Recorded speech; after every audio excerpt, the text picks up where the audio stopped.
కొన్నిసార్లు ఒక ఇంటికి వచ్చిన కొత్త కోడలిపై ఒక్కటే ఆశ ఉంటుంది. వంట చేయడం రావాలి, పూజా పాఠాలు చేయడం రావాలి. ఇంట్లో ప్రతి ఒక్కరి ఇష్టాయిష్టాలు గుర్తుంచుకోవాలి. కాని అన్నింటికంటే ముఖ్యంగా కోడలు ఎప్పుడూ శాంతంగా, సాదాసీదాగా, విధేయంగా ఉండాలి. కాని ఆ ఇంటికి వచ్చిన కోడలికి ఒక అలాంటి గతం ఉంటే ఎలా ఉంటుంది? ఆ విషయం కుటుంబానికి మాత్రమే కాదు, ఆమె భర్తకే కూడా పూర్తిగా తెలియదు. బయటికి చూస్తే ఆమె ఒక సాధారణ అమ్మాయిలా కుటుంబంలో కలిసిపోవడానికి ప్రయత్నిస్తున్నట్టే కనిపిస్తుంది. కాని ఆమె లోపల దాగి ఉన్న ఒక నిజం బయటకు వస్తే ఆ కుటుంబం మొత్తం జీవితమే మారిపోతుంది.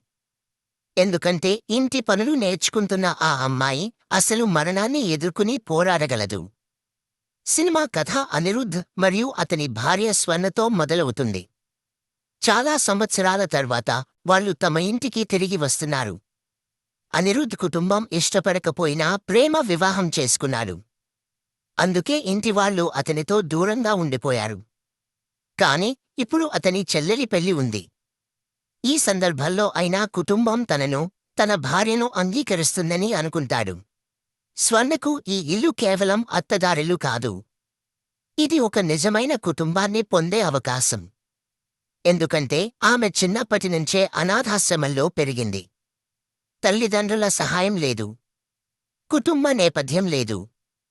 కుటుంబ సంప్రదాయాల గురించి కూడా పెద్దగా తెలియదు. జీవితాన్ని ఎప్పుడూ తన కష్టంతోనే గడిపింది. కాని ఇంటికి చేరుకున్న వెంటనే పరిస్థితి అర్థమవుతుంది. అనిరుద్ధ్ తండ్రి వారితో సరిగా మాట్లాడడు. మిగతా కుటుంబ సభ్యులు కొంచెం సాధారణంగా ప్రవర్తించినా పెళ్లి పూర్తయ్యే వరకు మాత్రమే ఇంట్లో ఉండనిస్తారు. అక్కడి నుంచే స్వర్ణకు అసలు సమస్యలు మొదలవుతాయి. ఇంటివాళ్లకు ఆమె గురించి ఏమీ తెలియదు. ఆమె ఎక్కడి నుంచి వచ్చింది? కుటుంబం ఎవరు? ఇంటి పనులు వచ్చా లేదా? అన్నీ ప్రశ్నలే. స్వర్ణ తాను అనాథాశ్రమంలో పెరిగానని చెబుతుంది. కాని సంప్రదాయాల గురించి పెద్దగా తెలియదని కూడా చెబుతుంది. దాంతో ఇంటివాళ్ల మనసులో ఒక భావన స్థిరపడిపోతుంది. మా కొడుకు తొందరపడి పెళ్లి చేసుకున్నాడు. కోడలిగా ఇంట్లో ఉంచినా మనస్ఫూర్తిగా అంగీకరించరు.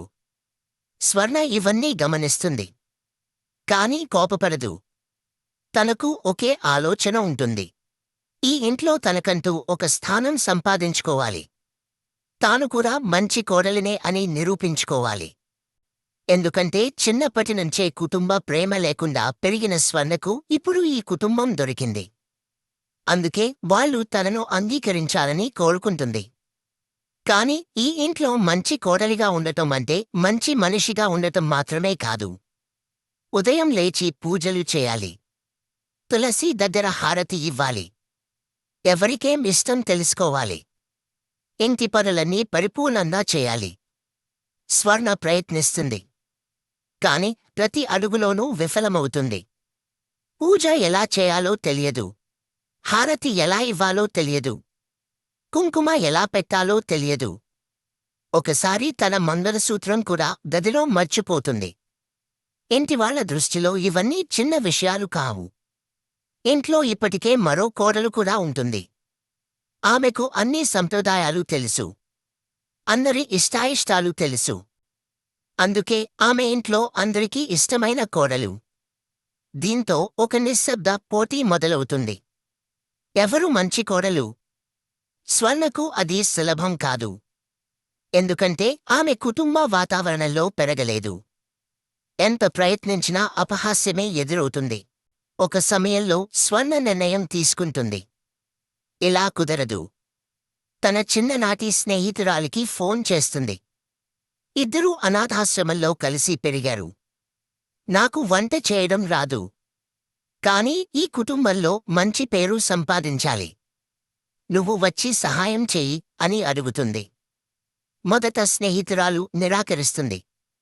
కాని చిన్ననాటి జ్ఞాపకాలు గుర్తు చేయడంతో ఒప్పుకుంటుంది. అయితే ఆమెను నేరుగా ఇంటికి తీసుకురాదు. లాడ్జ్లో ఉంచుతుంది. అక్కడ ఆమె వంట చేస్తుంది. స్వర్ణ దాన్ని ఇంటికి తీసుకెళ్లి తానే చేసినట్టు చెబుతుంది. నెమ్మదిగా ఈ ప్లాన్ పనిచేస్తుంది. ఇంటివాళ్లకు వంట నచ్చుతుంది. స్వర్ణపై అభిప్రాయం మారడం మొదలవుతుంది. ఇదే సమయంలో కథలో పెద్ద మలుపు వస్తుంది. ఒకరోజు మార్కెట్కి వెళ్ళినప్పుడు ఎవరో తనను వెంబడిస్తున్నట్టు స్వర్ణకు అనిపిస్తుంది. చివరకు అతడిని అడుగుతుంది. అప్పుడు అతను "నువ్వు ఝాన్సీ కదా" అని అడుగుతాడు. ఆ పేరు వినగానే స్వర్ణ ముఖం మారిపోతుంది. "నేను ఝాన్సీ కాదు. మళ్ళీ నా వెనకాల వస్తే చావు నీదే" అని హెచ్చరిస్తుంది. ఈ స్పందన చూసి ఆమె స్నేహితురాలు కూడా ఆశ్చర్యపోతుంది. ఎందుకంటే ఇంతవరకు అమాయక కోడలిలా కనిపించిన స్వర్ణ ఒక్కసారిగా భయంకరంగా కనిపిస్తుంది. ఆ వ్యక్తి జైలులో ఉన్న కరుణ అనే వ్యక్తిని కలుస్తాడు. తాను ఝాన్సీని చూసినట్టున్నాడని చెబుతాడు. కరుణ అతడిని వెళ్లి ఆమెను చంపమని ఆదేశిస్తాడు. కొన్ని రోజుల తర్వాత ఆ వ్యక్తి తన మనుషులతో కలిసి స్వర్ణ ఇంటి వెనుకకు వస్తాడు. వాళ్ళు దాడి చేయగానే స్వర్ణ ఒక్కసారిగా తన అసలు రూపం చూపిస్తుంది. ఆమె అద్భుతంగా పోరాడుతుంది. చూసిన వారికి ఆమె సాధారణ అమ్మాయి కాదని అర్థమవుతుంది. ఆమె అందరినీ ఓడిస్తుంది. వారిలో ఒకడు ప్రమాదవశాత్తు చనిపోతాడు. స్వర్ణ, ఆమె స్నేహితురాలు కలిసి శవాన్ని దాచిపెడతారు. ఇదే సమయంలో కరుణకు కూడా ఆమె నిజంగా ఝాన్సీ అనని నమ్మకం వస్తుంది. తర్వాత స్వర్ణ తన స్నేహితురాలికి తన గతం గురించి చెబుతుంది. చిన్నప్పటి అనాథాశ్రమంలో ఒక వార్డెన్ పిల్లలపై చెడు చూపు పెట్టేవాడు. అది గమనించిన స్వర్ణ అక్కడి నుంచి పారిపోతుంది. తర్వాత ఎన్నో కష్టాలు పడుతుంది. చివరకు ఒక లాడ్జ్లో పని దొరుకుతుంది. అక్కడ కూడా కొందరు ఆమెను వేధిస్తారు. అప్పుడు అడవుల్లో తిరుగుతూ అధికార వ్యవస్థకు వ్యతిరేకంగా పోరాడే ఒక గ్రూప్ను చూస్తుంది. వాళ్ళలోని ధైర్యవంతమైన మహిళలు ఆమెకు ప్రేరణగా నిలుస్తారు. ఆ గ్రూప్లో చేరిన తర్వాత ఆమెకు ఝాన్సీ అనే పేరు వస్తుంది. ఆ గ్రూప్ నాయకుడు కరుణ. మొదట అతను మంచివాడిలా కనిపిస్తాడు. కాని తర్వాత డబ్బు కోసం తన సొంత వాళ్లనే మోసం చేయడం మొదలుపెడతాడు. ఇది తెలుసుకున్న స్వర్ణ పోలీసులకు సమాచారం ఇచ్చి అతడిని అరెస్టు చేయిస్తుంది. ఆ తర్వాత ఆమె ఆ జీవితాన్ని వదిలేసి సాధారణ జీవితం ప్రారంభిస్తుంది. అనిరుద్ధును ప్రేమించి పెళ్లి చేసుకుంటుంది. కాని కరుణ మళ్లీ బయటకు వచ్చి ఆమెను వెంబడించడం మొదలుపెడతాడు. ఆమెను తన దగ్గరకు రావాలని ఒత్తిడి చేస్తాడు. లేకపోతే ఆమె గతాన్ని కుటుంబానికి చెబుతానని బెదిరిస్తాడు. చెల్లెలి పెళ్లి సమయంలో తాను స్వర్ణ మామనని చెప్పి ఇంట్లోకి కూడా ప్రవేశిస్తాడు. చివరకు స్వర్ణ నిజం దాచలేనని గ్రహిస్తుంది. మొదట పోలీస్ అయినా తన మరిదికి నిజం చెబుతుంది. తర్వాత తన భర్తకు కూడా చెబుతుంది. షాక్ అయిన భర్త ఆమెను వదిలిపెట్టడు. వాళ్ళు కలిసి కరుణను మళ్లీ పోలీసులకు పట్టిస్తారు. కాని అతడు మళ్లీ తప్పించుకుని తన గ్యాంగ్తో కలిసి స్వర్ణ ఇంటిపై దాడి చేయడానికి వస్తాడు. ఇప్పుడు స్వర్ణ తన కుటుంబ సభ్యులందరినీ కూర్చోబెట్టి తన గతం మొత్తాన్ని చెబుతుంది. మొదట వాళ్ళు షాక్ అవుతారు. కాని తర్వాత ఆమెను అర్థం చేసుకుంటారు. "నువ్వు తప్పు చేయలేదు. జీవితంతో పోరాడి ఇక్కడికి చేరుకున్నావు. నువ్వు మా ఇంటి కోడలు. మేము నీతోనే ఉంటాం" అని ఆమెకు అండగా నిలుస్తారు. ఇదే సినిమా యొక్క భావోద్వేగపూరితమైన క్షణం. రాత్రి కరుణ తన మనుషులతో కలిసి ఇంటిపై దాడి చేస్తాడు. ఒకవైపు కరుణ గ్యాంగ్, మరోవైపు స్వర్ణ కుటుంబం. ఈసారి స్వర్ణ ఒంటరిగా లేదు. మొత్తం కుటుంబం ఆమెతో ఉంది. ఆమె మళ్లీ ఝాన్సీ రూపంలోకి వచ్చి అందరితో పోరాడుతుంది. చివరకు కరుణను చంపేస్తుంది. అయితే చనిపోవడానికి ముందు కరుణ ఆమెను కాలుస్తాడు. అయినా స్వర్ణ ప్రాణాలతో బయటపడుతుంది.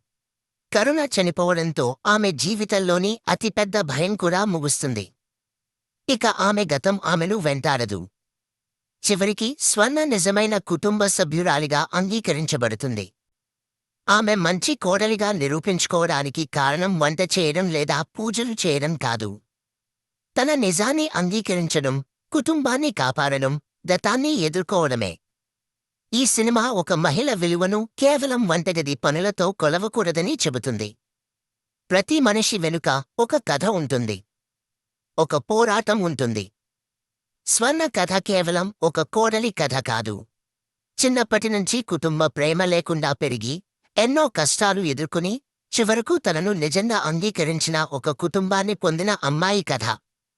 మొత్తానికి సినిమా కథ సింపుల్గా కనిపించినా మహిళల పోరాటం, కుటుంబంలో తమ స్థానం సంపాదించుకోవాలనే ప్రయత్నం, గత గాయాలను ఎదుర్కొనే ధైర్యాన్ని చాలా బాగా చూపిస్తుంది. అలాగే ఒక మనిషిని అతని లేదా ఆమె బ్యాక్గ్రౌండ్ ఆధారంగా తీర్పు ఇవ్వడం సులభమే కాని వారి కథను అర్థం చేసుకోవడం కూడా అంతే ముఖ్యం అని ఈ సినిమా మనకు చెబుతుంది. సరే ఫ్రెండ్స్, ఇదే మా ఇంటి బంగారం సినిమా కథ వివరణ. మీకు ఈ వీడియో నచ్చితే లైక్ చేయండి, షేర్ చేయండి, ఛానల్ను సబ్స్క్రైబ్ చేయండి.